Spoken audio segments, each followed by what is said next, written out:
Well, I've heard the Abbey bells ring, so that means it's 4 o'clock. So I thought we'd start up here. Welcome to those of you who are students and faculty and staff at the College of St. Benedict, and welcome to those of you who are visiting from St. Cloud State and from the community. It's great to have you on campus. We're going to have a conversation with Chris Farrell. I'm going to contribute a little bit, but I think he's the star of the show as far as I'm concerned. Theoretically. I just want to do a little introduction, especially to tell you about Chris and about why we're having this event. We're having this event because this is part of Money Smart Week. Money Smart Week is a national program. It began in Chicago. The Chicago Fed organized a group of 40 Chicago area organizations to promote personal financial literacy back in 2001. And they had their first Money Smart Week in 2002, and it was very successful in terms of sharing resources and ideas and creating more public awareness about the services in terms of personal finance in the Chicago area. Well, it's gone nationwide since then. It's been held regularly since 2002, and the idea is to have presentations by community groups, financial institutions, government agencies, educational organizations, financial experts. The whole thing is designed to help consumers learn to better manage their personal finances. And when I talk to the library, I'll go ahead and name names, Diana Simmons and Kathy Parker.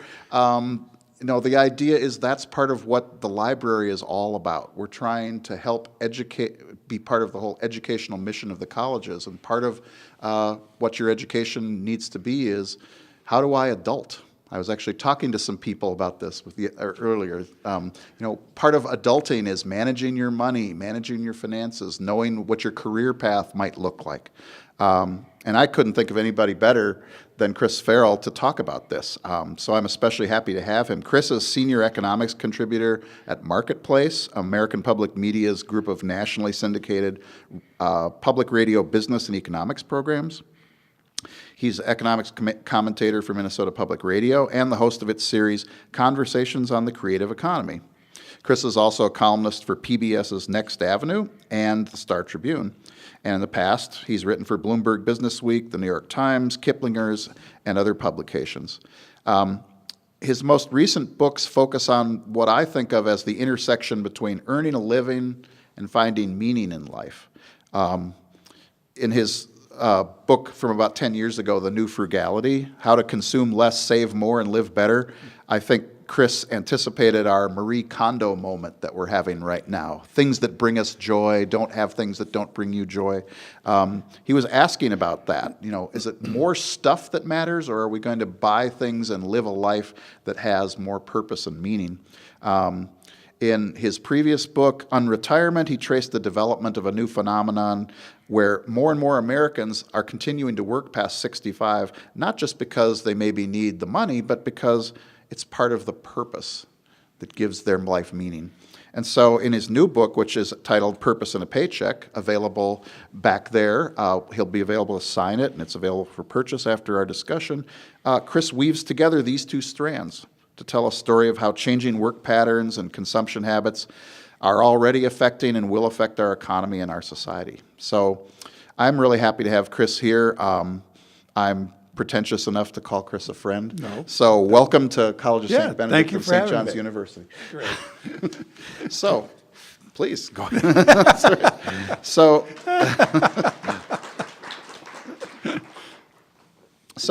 this session, we wanted to focus on things like personal finance and making a career, especially for people who are students or recent college graduates. So the first question I wanted to start out with there was, you've got, I think your youngest is in their late 20s. We'll be 27 April 6th. So if you were talking to one of these guys and you only had 5 minutes with them or less, what would a point that you would want to get across to them? So the point that I want to get across is you spend a lot of time at work, and therefore focus on work, finding out what it is you really want to do, not what other people think that you should be doing or tell you what you should be doing, but what is it you really want to do. Now, what that also means is most of us don't have a clue. We don't really have an idea. So you're going to experiment. You're going to try things out. You're going to quit. You're going to get fired. Nothing wrong with all of that. And you need to experiment. And part of thinking about work is, who do you want to be around? What kind of people do you want to be around? What is the mission of the organization? What is the goal of the career and the job? All those things are really important. And the personal finance aspect of that is, that's why you save. You save so that you have freedom of opportunity to experiment, to try out, to see what might work for you. Because for all the conversation that I think that has been happening the last couple of years is that when you graduate from college, you should have done the major that's going to lead to your job, that's going to lead to your career at 21 years old, 22 years old. Most people, if you talk to them, it's circuitous. They try this, they end up over here, they try that, and then they find that's something that they do really enjoy, that they do really like. And if you're going to spend so much time, so much of your life at work, you might as well do something that you really do get something. There'll be mornings where you hate people. There'll be mornings when you don't want to go to work. But most mornings you want to put your feet on the ground because you realize, I like what I'm doing. We talked a little bit about this in an earlier session, but I think it would be relevant to this. So related to what you were saying is there's a myth out there that so you got to really do it all when you're young because your career is going to maybe go upwards until you're in your 40s, maybe in your 50s, but then you're going to plateau and things are going to go down like that. Yeah. What do you think of that idea? So I think it's a terrible idea. So we have this notion of these silos. So you go to school, and then you go to work and you work really hard. And then you hit some arbitrary age, somewhere between 60 and 65, and you retire. You say goodbye to all your knowledge, all your skills, and you embrace full-time leisure. And what I think is happening is these silos are breaking down. And part of it is, for the students who are here, you're going to have 60-year careers. And so that's a long period of time. That gives you a lot of opportunity to experiment. It also means you're going to need additional education later on in your 30s or your 40s, your 50s. But it allows you the freedom to experiment, to try different things. And the other aspect of it is, think about a lot of artists. Think about a lot of writers. Think about musicians. They get better as they age. They experiment, they draw on their experience, and they create new things. They connect the dots in new ways. Well, that's not just something that is limited to a particular artistic elite. It's true across the board. And so when you're thinking about your careers, in your 40s, in your 50s, you're going to be more creative than you were in your 40s. In your 60s, you're going to be more creative than you were in your 50s.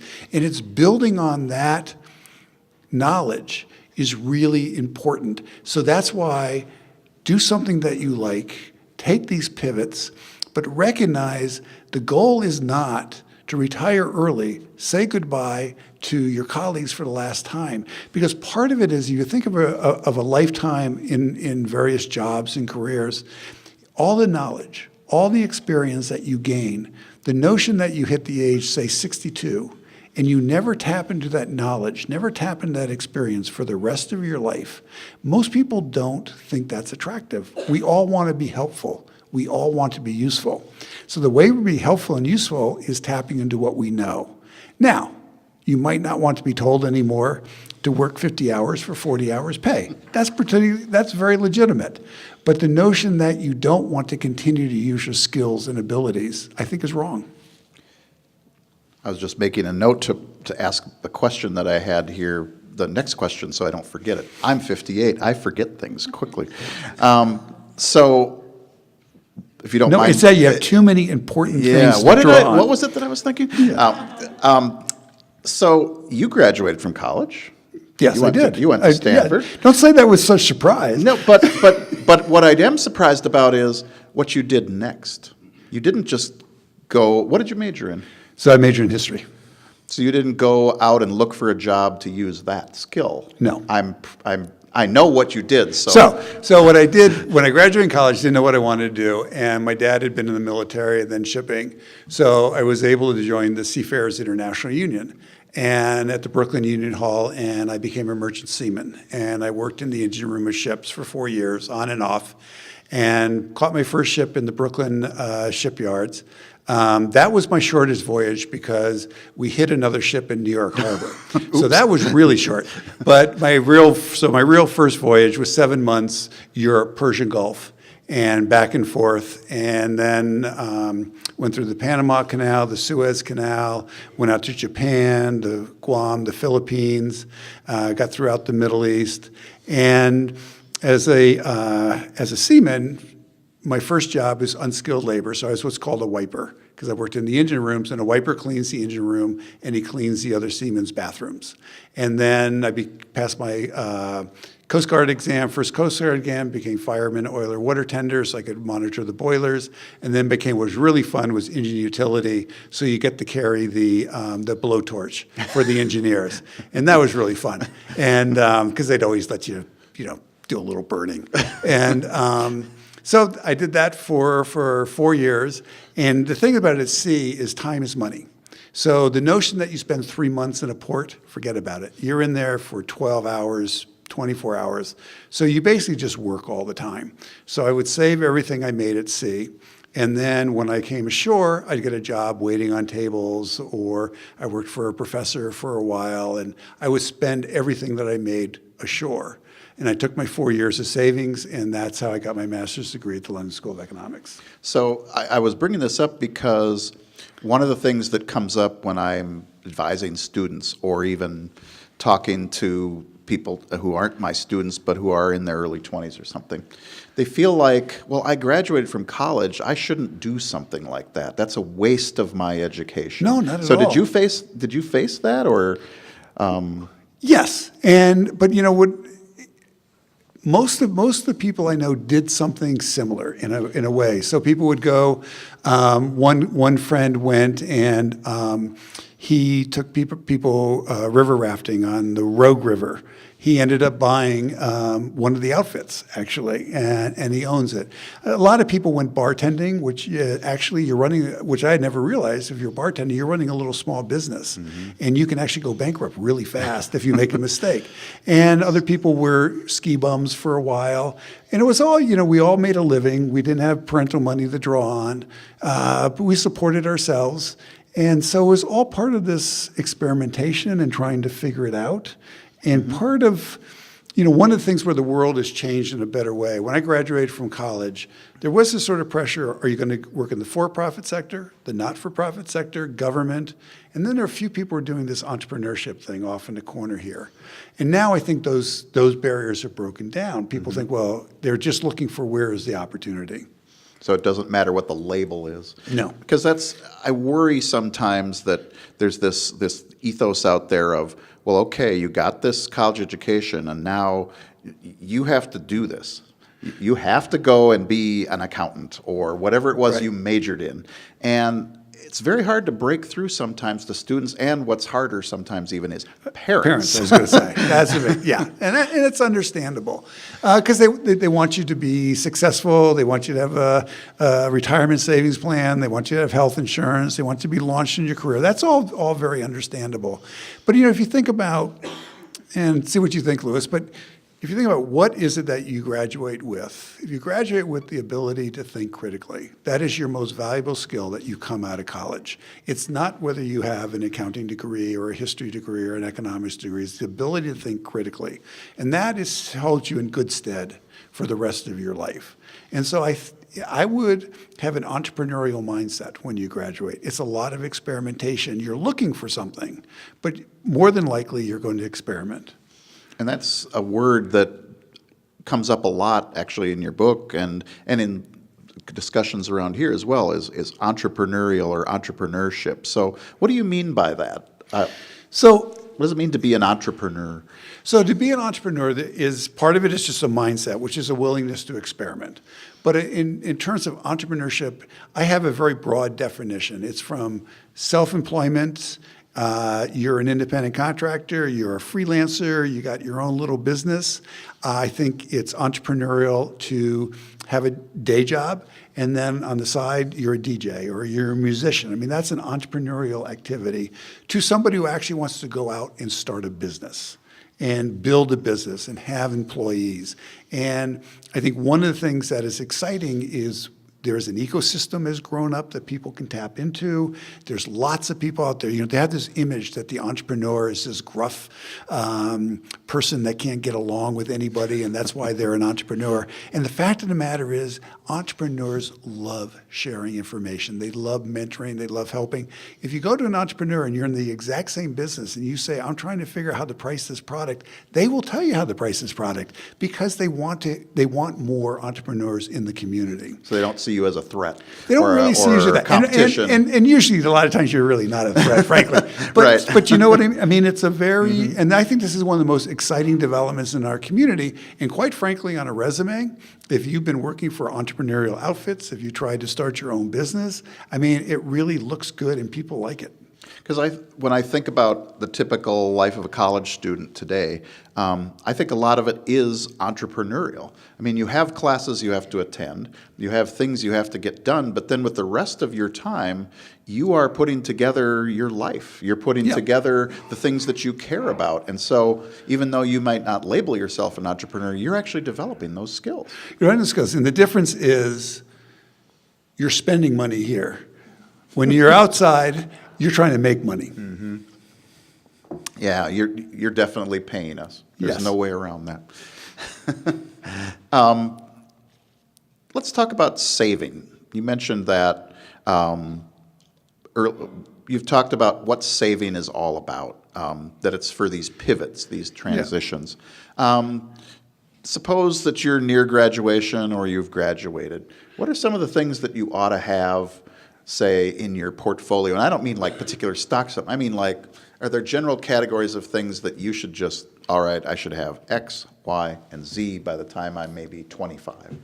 I love bank accounts, credit unions, online banking accounts.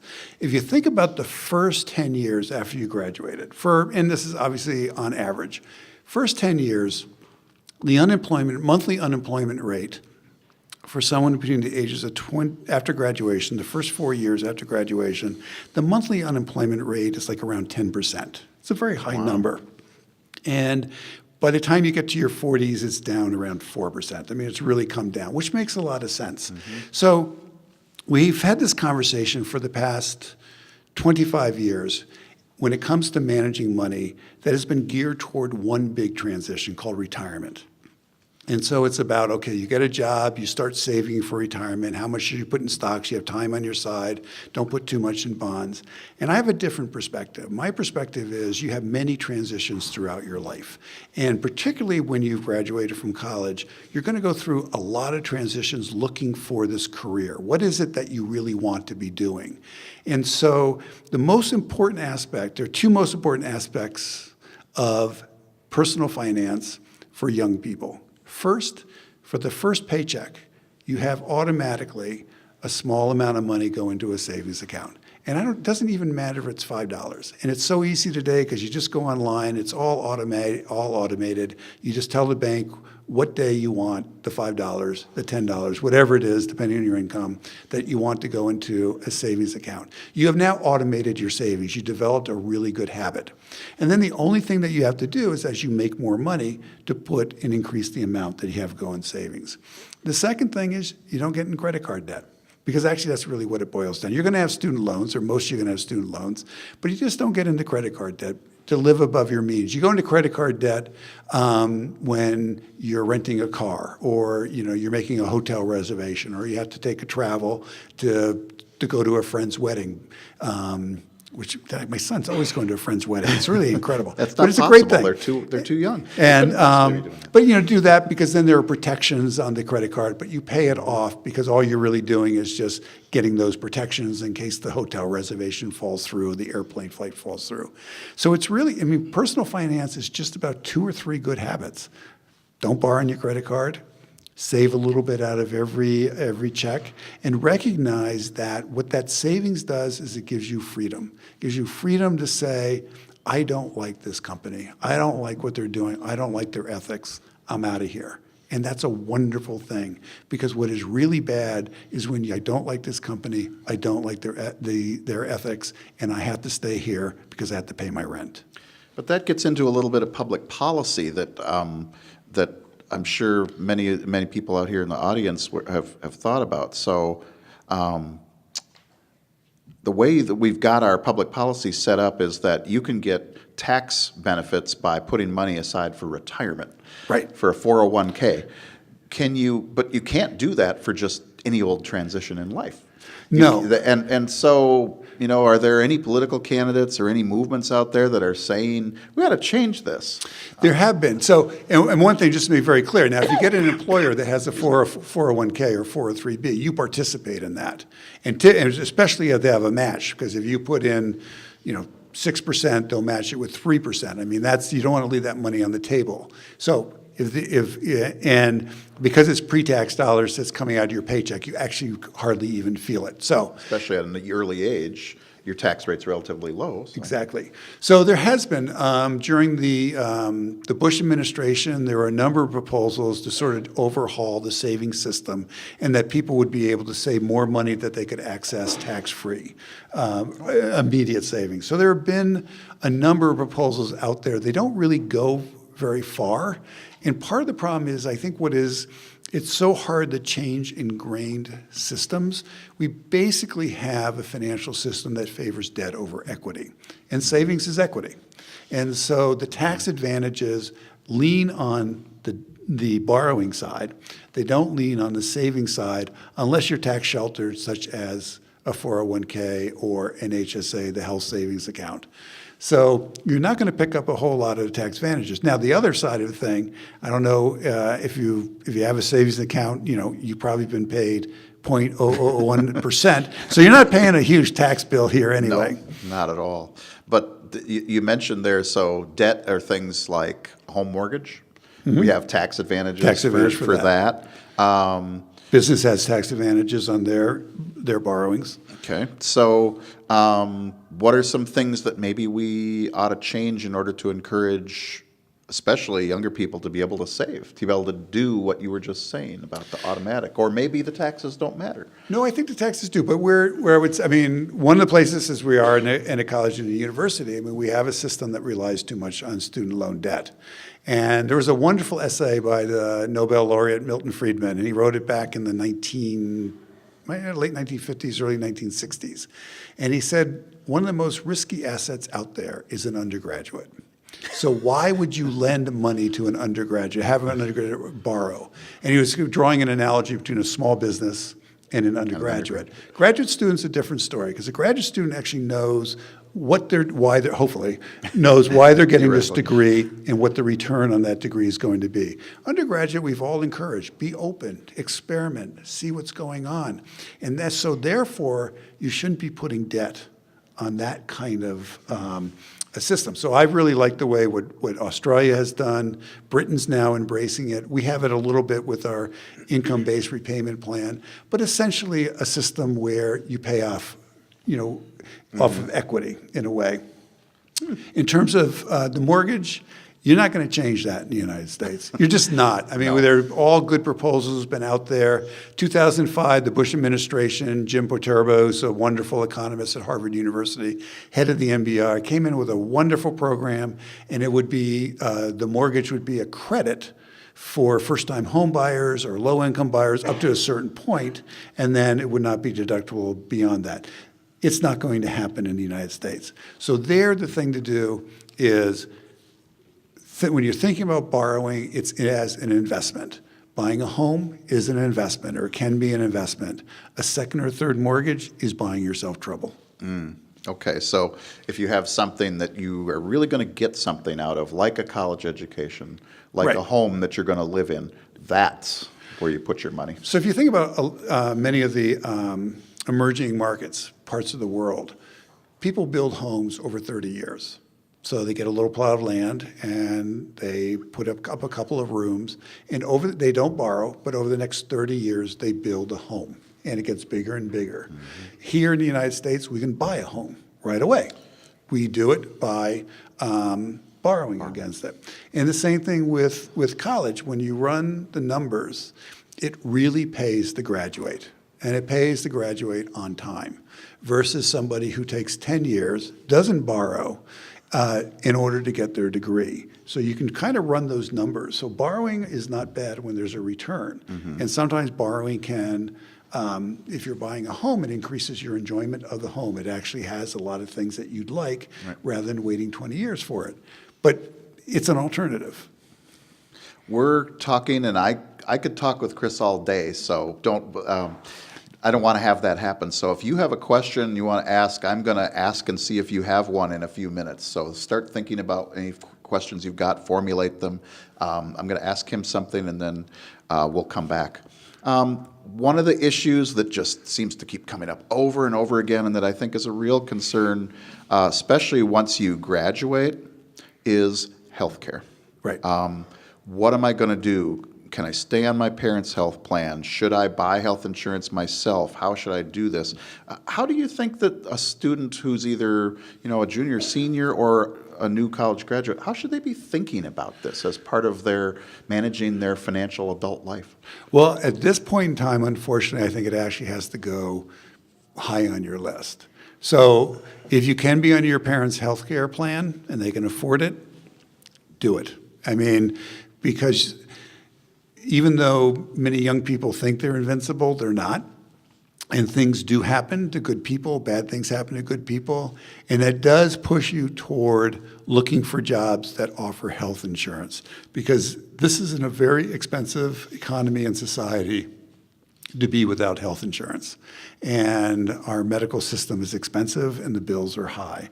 And you pay a completely different price when you have health insurance. So you do have to put that in. And you anticipated my next question, which is, so this is where the entrepreneurial Very much stuff meets the rubber meets the road there, in the sense of, okay, I want to start my own business or do something like that, but how am I going to pay for my So health this is care? where the Affordable Care Act was making a step in the right direction, which was making for a comprehensive health insurance market for the individual that hadn't really existed before. But it's been gnawed away at, nipped away at, it's weakening. For that person that you're describing, you're essentially going into the health savings account market. And what you're buying is a high deductible policy with a tax advantage savings account, which probably if you're young, you're not going to be able to put much money into that. But it's essentially catastrophic insurance. And that's what you really do want to have at a minimum, because So those monthly premiums are not that much. And catastrophic means if something really bad happens to you, you're covered. And But it's not going to cover a doctor visit if you have strep throat or something like that. Typically, no. It will cover, usually it should cover some of your basic preventative maintenance. But for women, for example, you have to check and make sure, will it cover a mammogram, for example? Not all do. Under the Affordable Care Act, they had to. But now, if you get one that doesn't have to. So there has been, with the high deductible plans, among the health insurance companies recognizing it actually pays to cover some of your basic preventative maintenance. Saves them money in the It long saves run. them money in the long run. You still have to look at those plans, but that really is your alternative. You protect yourself from a major industry in having enormous bills, but you then increase the risk of having more bills along the way. Great. Are there questions at this point? Because I don't want to keep people from asking. So there's a microphone there, if you don't mind stepping over to it. I know it's a little awkward, but we're actually recording this as well, so that way we can make sure and hear what your question is. Thank you guys for coming. My question was dealing with savings. I know it can be kind of hard to save, especially with online banking, because you just go to your savings and you transfer it to your checkings. Yeah. So I was just kind of wondering, what are just any tips or advice you'd kind of give somebody to kind of not touch into the savings? So, yeah, so you want to be able to touch it if you really have to, but you do want to make it an extra step. So one way of doing it is to set up, and it doesn't cost much money, at a different institution, say a Roth IRA. And with a Roth IRA, you put in after-tax dollars, and the money can compound, it can grow, it can just sit there. you can take out what you put into it with no penalty whatsoever. And any gains that you make, you just don't touch the gains. But we're being very conservative, so you're probably not going to have much gain anyway. So basically what you put in, you could take out. But the thing is, it's another institution. It's an extra step to go online. It's like there's this trick that actually does work. It really does work, where people are trying to control their credit card spending. But they know sometimes you just need that credit card. So they put it in water and they freeze it, and it goes into the freezer. And the thing is, it has to thaw, because you can't put it in the microwave. It doesn't work. So it has to thaw before you can use it again. Again, you can get access to it, but you've created an extra step to get there. Or you could set up just a savings account at a different bank or different credit union.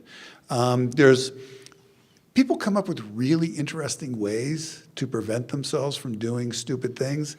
And I've come to admire more and more the ways people come up with. There's a woman that I know, and in order to control her spending, her bank account is an hour drive away. And she has to go there in order to do some of her banking, which prevents her from making some mistakes. And online bank or something? She doesn't do online banking. I think it's one of the last remaining credit unions in the United States that doesn't offer online banking. But, and you could look at that and make fun of that.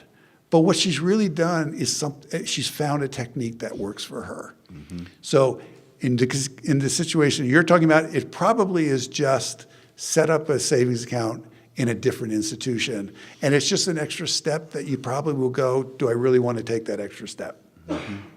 Thank you.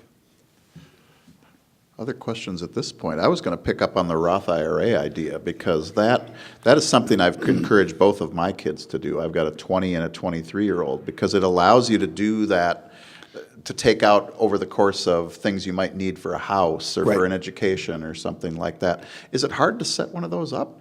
No, you can set it up pretty much anywhere. Any financial institution will set up a Roth IRA for you. And so individual retirement account is IRA. Most individual retirement accounts are what we call traditional, and you put in pre-tax dollars. So you get a tax benefit by putting your money in. When you withdraw the money, which is in retirement, you pay a penalty. You pay a tax. And if you draw it early, before age 59 and a half, you pay a penalty. With the Roth IRA, you put in your after-tax dollars, and in your retirement years, you don't pay any taxes on the gain. But the real advantage of the Roth IRA is, because you put in after-tax dollars, you can withdraw the money you put in there with no penalty and no tax consequences. You can't touch the earnings, but like I said, if you're being conservative, not that much anyway. And you can do it, credit unions will set up Roth IRAs for you. Banks will do it. Mutual fund companies. And typically, you just want to look for one that has no fees, very low fees. But it's very, very simple to do. Okay, good. So we could just go down to the credit union probably and I would assume set so, one yeah. up. Okay. I want to switch gears here just a little bit, because we've been talking about personal finance, and that's really important. But one of the things, in order to manage your money well and know what you should do, is you kind of have to have a view of what's going on in the world. So one of the things I encourage students to do is to keep their eyes on things like, how fast is the economy growing? They don't have to know the exact GDP growth rate, Right. but have a general sense of that.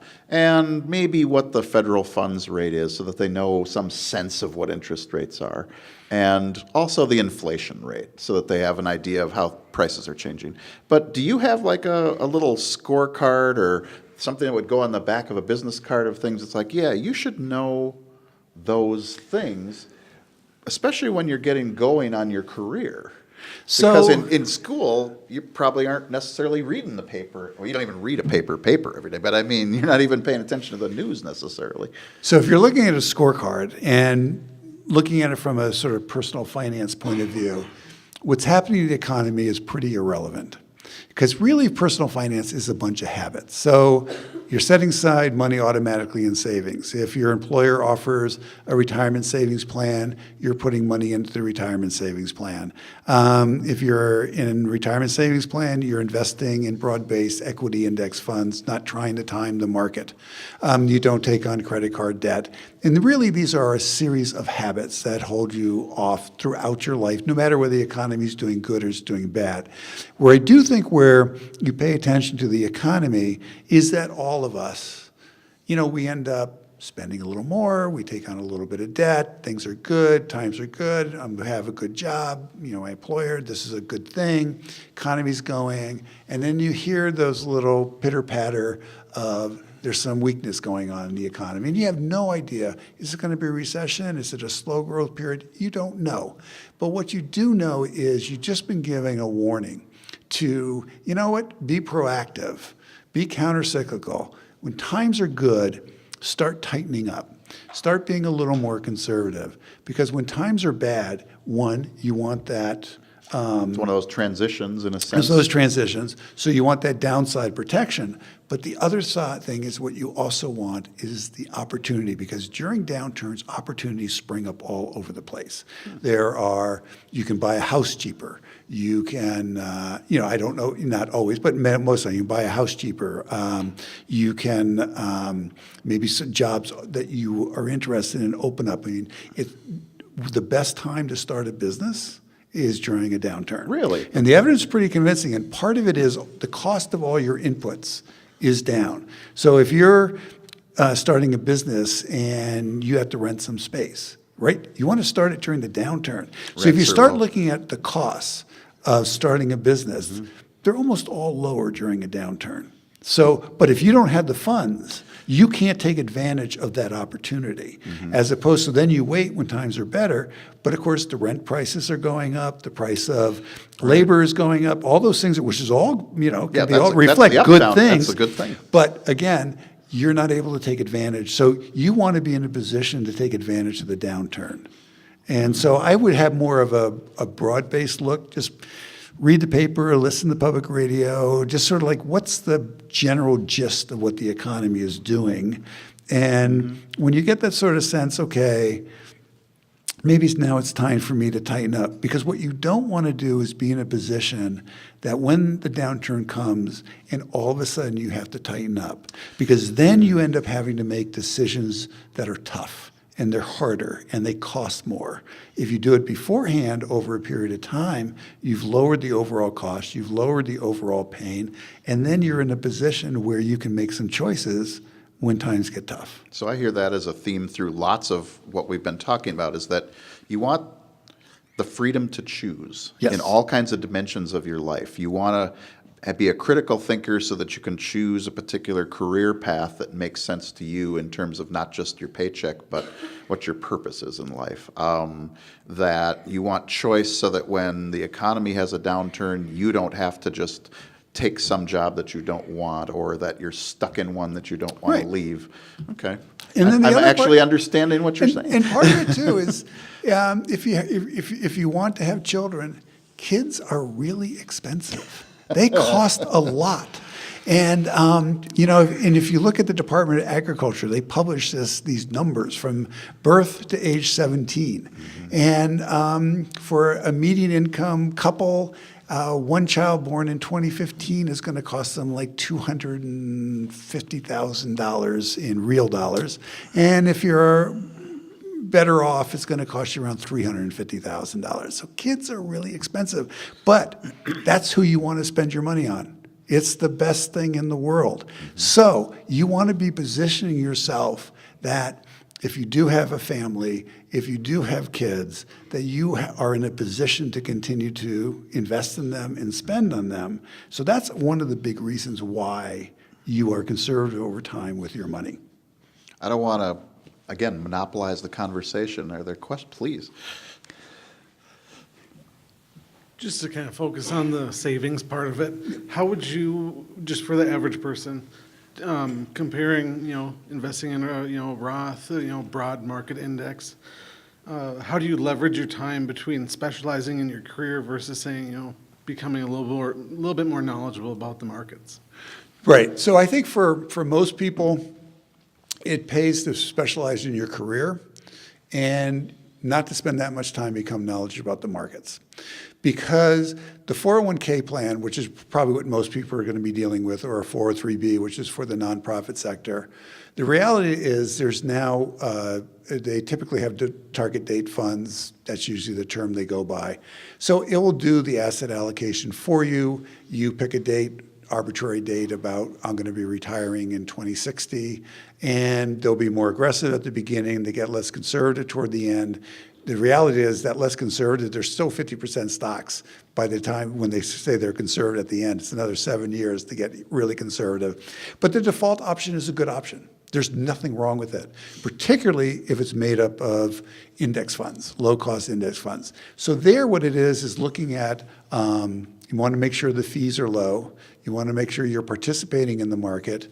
But I think the default options are actually reasonable. And then if you're interested in learning more, that's great. That's wonderful. I think the markets are most fascinating. They're just fascinating stories. And there's all kinds of information in the markets. And it really can be a lot of fun.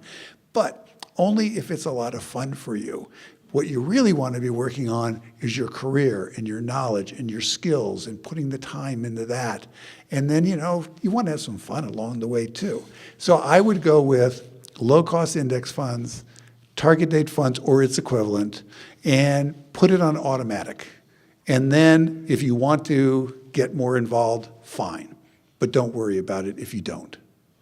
Thank you.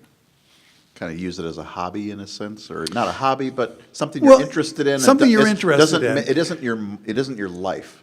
No. It's something you're interested in. It won't make you spectacularly wealthy, but you'll learn something. You learn something. And the thing is, the markets give you all kinds of information. There's all kinds of stories and people trying to, why is Lyft priced where it was? And, these are interesting things, but I think for the typical person, why bother? Yeah.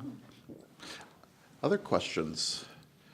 One that occurred to me earlier in the day, and I was saving for now, is what do you think the biggest mistake or mistakes that someone earlier in their career does, either in terms of personal finance or in terms of, say, their career, not their career choice, but how they are, you had a nice phrase here, specialize in your career. What are the kind of like mistakes that that you see people do and that you would want people to avoid?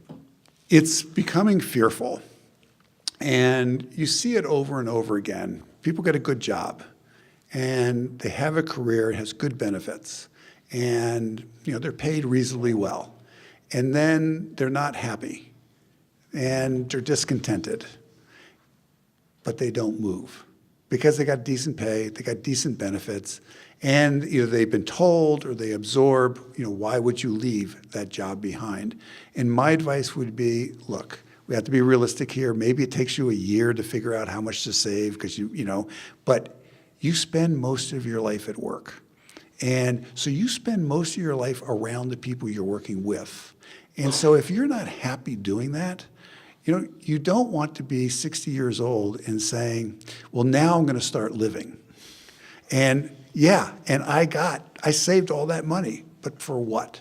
So impatience, I think, is a virtue. And sometimes you have to stick it out because you need to pay the mortgage, because you need to pay the student loans, because you just got to pay that rent, and there's some other expenses that you got to deal with. So sometimes you have to tough it out. But toughing it out is like a year. Toughing it out is not 30 years. It's not your whole career. That's and people do that. Oh, absolutely. Yeah. I've known them personally. It's the safe path. I know where it's going to be. I don't think I'm going to necessarily be happy, but I won't be too unhappy. Rather than thinking about what's going to make me happy, it's like I'm going to minimize my unhappiness. Right. That's difficult. Question. I just don't want to be cutting people off. Please. So you talk about, you talk about Roth IRAs, you talk Yeah. about savings accounts. What's the benefit of a Roth IRA over a savings account? Can you explain that? Right. So the savings account is your starting position. It's your default position. The advantage of a Roth is that is it really addressing his question? Sorry, his question. I can't remember your name. It's addressing his question. If you have more to save, where should you save it? But you're worried that you might need the money. A Roth is a really good vehicle at that point. And then if the Roth stays around, the big advantage of the Roth is probably everybody in this room, and probably you, work for a place that's going to have a 401k or a 403b. That's tax sheltered up front. When you withdraw the money, you're going to pay taxes on it. What the Roth does, but you don't pay taxes on the Roth withdrawals in retirement. So now you have this additional advantage. You can play taxes. So maybe you're earning a fair amount of money, you want to tap, but you want to get a little extra, you tap into the Roth because there's no tax consequence to that. Maybe you're not making that much right at a period of time, and it makes more sense to tap into your 401k at that point because your tax is going to be lower. So over a long period of time, the Roth gives you a lot of flexibility and freedom. But I think the way that but in the shorter time, that sort of 10 years after graduating from college, the advantage there is that it's another savings account that you can tap in an emergency, and it really is your emergency fund. But if you don't tap it, it actually grows into something that has real value in retirement. And it typically has a higher interest rate, right, than a standard savings account. That's the other advantage to a Roth IRA. Yeah. Because You typically put it in things that have higher interest rate. Yeah. Right. Okay. Please. Hi, my name is Jasmine. My question is, with the world changing as much as it is digitally and economically and people being laid off from their jobs, why would you encourage specialization? So specialization is just another word for finding something that, it's not only finding something that what you enjoy, but you have skill and you have talent. And so if you think about the uncertainties in the world, just what you were mentioning, the rise of the digital economy, what is going to be the impact of artificial intelligence? We live in a global economy. We're going through a period, sometimes you go 2 steps forward, sometimes you go 1 step back, but the global economy is here. And so it's about developing talent and skill that people put a value on, that they're willing to pay you for. So I would think about nurturing, creating, developing over a period of time your knowledge and your skill. And that's specialization. It can be very broad, by the way, it can be very broad depending on what the career is. So that's what I mean. It's developing your talent and your skill that people are going to want to hire you. So you can't say, I'm not going to be unemployed. But what you can say is that I won't be unemployed for long, because I have this talent, I have this skill that I nurtured.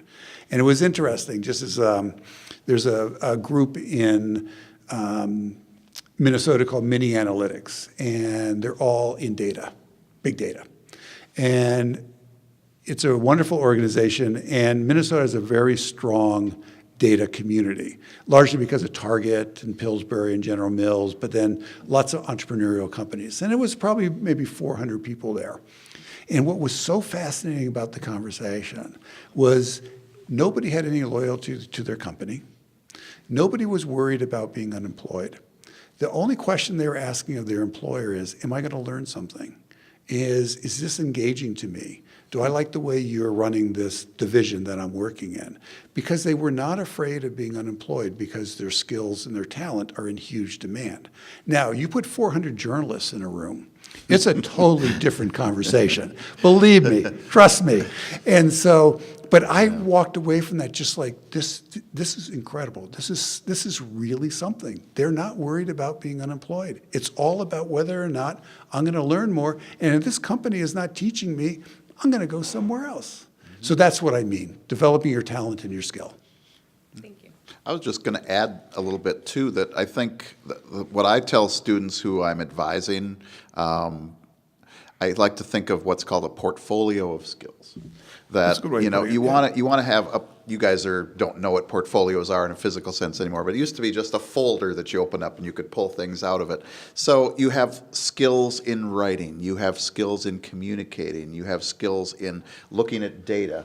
And I think that is one of the things that if you can nurture that, or at least get in the habit of nurturing it in college, it's going to pay off through your whole life. Because then, if you are unemployed, you can say, well, you know what I've always really liked to do is write. So are there things out there where, maybe I don't have a major in communication, but I could write. I could take that job that involves a lot of writing. Or, no, I didn't major in math or statistics, but I took classes in Excel. I majored in econ, and I took, quantitative methods, our class that makes you learn all this stuff.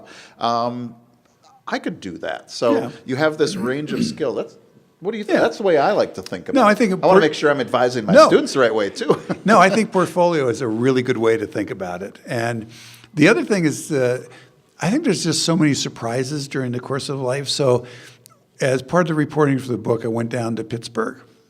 And there's a nonprofit organization there called New Century Careers. And it's machinists. And it's either qualifying people for an apprenticeship program, or they can go through their apprenticeship program. And because machinists are in such huge demand right now, most of the instructors are in their 70s and their 80s. Not one of them ever expected to be a teacher. And they found out that they loved teaching. They loved students. So I was talking to one 80-year-old, and he's the one that gave me the formula for fortified red wine made in your garage. Incredible. So it involves blackberry brandy. That's one of the main things I remember. But and so he teaches 2 or 3 days a week. But he goes, I never thought of myself as a teacher, and he just loves it. So it's that skill, but he has this skill that now, in a very different way, he's able to transfer to a younger generation. And so, and it was this one guy, 78. And he kept apologizing because he can't help but swear every three words is a swear word. He just can't help it. And yet, what he does is he works so hard with these students who believe they can't finish this computer program that you need to pass in order to go into the apprenticeship program. And he works with, and he gets them to do it. Mm-hmm. And while he's swearing at them. It's really quite remarkable. Some of us do that. Yeah, and so I think that there's, to think about, and they all had a portfolio. So the red wine guy who's teaching, he also, on the weekends, worked at Costco. And I said, well, why are you working at Costco? He says, Chris, I hand out food. And you know what happens when people come by and they eat your food? They talk to you. And so we had these incredible conversations. And then the guy who swears all the time, he spends his weekend going to flea markets because it's so much fun to buy something worth $10 that you then sell for $15. And so it's like they're creating these portfolio activities that keep them together. But at the same time, they all needed to make money. So they were enjoying what they were doing, but each one of them had a situation, an ill wife. One he had the love of his life, his second wife, and she died of cancer. And so they drained their 401k to have a good life toward the end. So he's continuing to work, and he has to work, but he loves his students. And he cried, and is a huge man. Former weightlifter, and he cried talking about his students. So it's this portfolio activities, and you never know what you're going to draw on when. We're getting near the end of our time. If there's questions, please come on up. I have at least one more that I want to ask. Are there trends in the world that you think we ought to be paying attention to, especially the students and recent graduates in the room, but we're just not talking about it? It's not out there in a way that it ought to be. Well, one of the trends that we are talking about it, it's out there, but I don't think we're appreciating just how significant it is, which is the rise of the craft and the artisan economy. And there's Herbert Gutmann was a famous labor economist, and he wrote a book in the 1970s, and he has this footnote. And he's talking about this Italian who had immigrated to the United States, and he had been a tailor in Italy, and he was working at in Rochester, New York, and he was working for some clothing firms, and he quit, and he set up his own bespoke tailoring shop to make men's clothes, and nobody came and ever ordered a suit, but he was doing repairs. He would sew things and doing repairs. And Gutman was just amazed. Why would you do this? Because no one is ordering this suit. And the guy said, because I love my craft. And someone may walk in the door, but I did not want to stay on the assembly line. Well, that was in the 1970s. I think it was 1975. Today, and you talk about craft and artisan businesses, whether it's in like Frost River or Duluth Pack or craft beer, artisan liquors. There's so many, and it's becoming mainstream.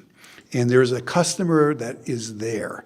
And this is a creative economy where you are merging purpose and a paycheck, because you don't go into a craft unless you love what you're doing there, but you're also making a business. And like Frost River, which is based in Duluth, and it makes these really nice rough canvas packs. It's important that they're in Duluth. There's a story that they're in Duluth. Their workers are in Duluth, but their sales are global. And that's where they make their money. They make their money off the internet sales, not off the store and the factory that's in Duluth. And this is becoming a story. This is where I think the middle class job of the future. And it is becoming an entry point into the middle class for more and more people.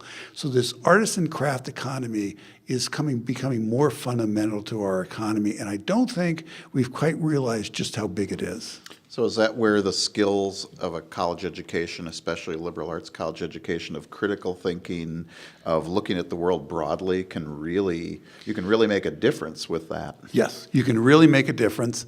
And you also, you're typically, you can understand your customer base. But the other thing is, one of the key indicators on whether or not a business succeeds or fails is whether or not the founder has a college education.